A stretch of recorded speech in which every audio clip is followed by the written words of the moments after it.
Study বা extra curricular activity ছাড়াও বাচ্চাদের মধ্যে যে ম্যানার্স, ডিসিপ্লিন এটসেট্রা কিন্তু স্কুলে শেখানো হয়, সেটা যথেষ্টই কমেন্ডেবল। ওভারঅল যদি বলতে চাই, বাচ্চাদের হলিস্টিক ডেভেলপমেন্ট কিন্তু কিডস ক্লাউডে হয়ে থাকে। নমস্কার, আমি কৃতিকা চন্দ। আমি কিডস ক্লাউডে পড়ি। গুড। নমস্কার, আমি দীপিকা চন্দ্রের মা দীপিকা সাহা চন্দ্র।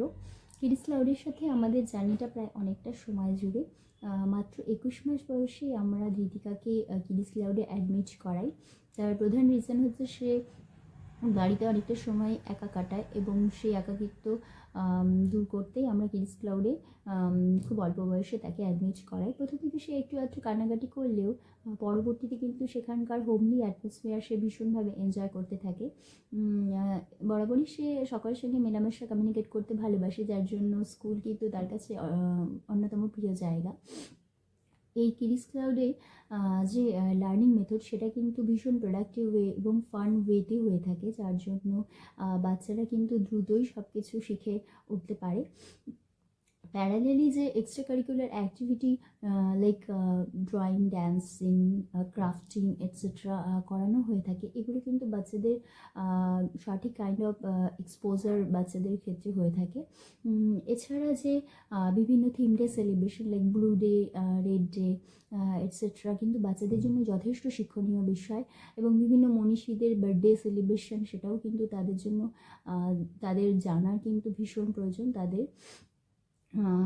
এছাড়া যে camp, summer camp, winter camp, সেগুলো কিন্তু বাচ্চারা কিন্তু ভীষণভাবে এনজয় করে থাকে। বেসিক্যালি যে প্রত্যেকটা বাচ্চার বার্থডে সেলিব্রেশন হয়ে থাকে স্কুলে, সেগুলো কিন্তু বাচ্চারা ভীষণভাবেই উপভোগ করে। স্পেশালি আমি আমার মেয়েকে দেখেছি, সে কিন্তু বার্থডে সেলিব্রেশন ভীষণভাবে উপভোগ করে থাকে।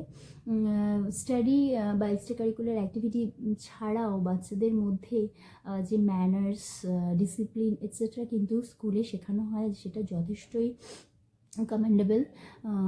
ওভারঅল যদি বলতে চাই, বাচ্চাদের হলিস্টিক ডেভেলপমেন্ট কিন্তু কিডস ক্লাউডে হয়ে থাকে।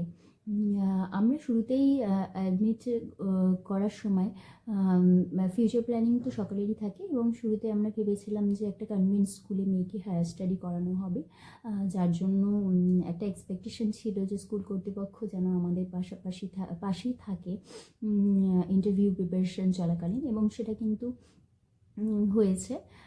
আমরা ইন্টারভিউয়ের যে প্রিপারেশন, সেই সময় কি কি প্রবলেম হচ্ছে মেয়ের মধ্যে, সে সঠিকভাবে ইন্টারভিউ দিতে পারবে কি না, এবং তার মধ্যে যে ল্যাকগুলো রয়েছে সেগুলো কিন্তু ডিসকাশন করি, এবং মিতা ম্যাম যথেষ্টই হেল্প করেন সেই তার ল্যাকগুলো কাটিয়ে উঠতে।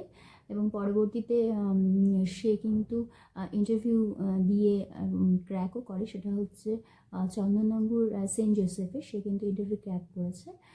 এবং আমরা পুরো কিডস ক্লাউডের এন্টায়ার টিচার্স টিমের কাছে কিন্তু ভীষণ grateful, specially Mita ma'am, Gita ma'am, আমার মেয়েকে এইভাবে সুন্দরভাবে তৈরি করে দেওয়ার জন্য, এবং এই ইন্টারভিউ ক্র্যাক করার স্মুথ জার্নিটার জন্য কিন্তু ভীষণ ভীষণ গ্রেটফুল।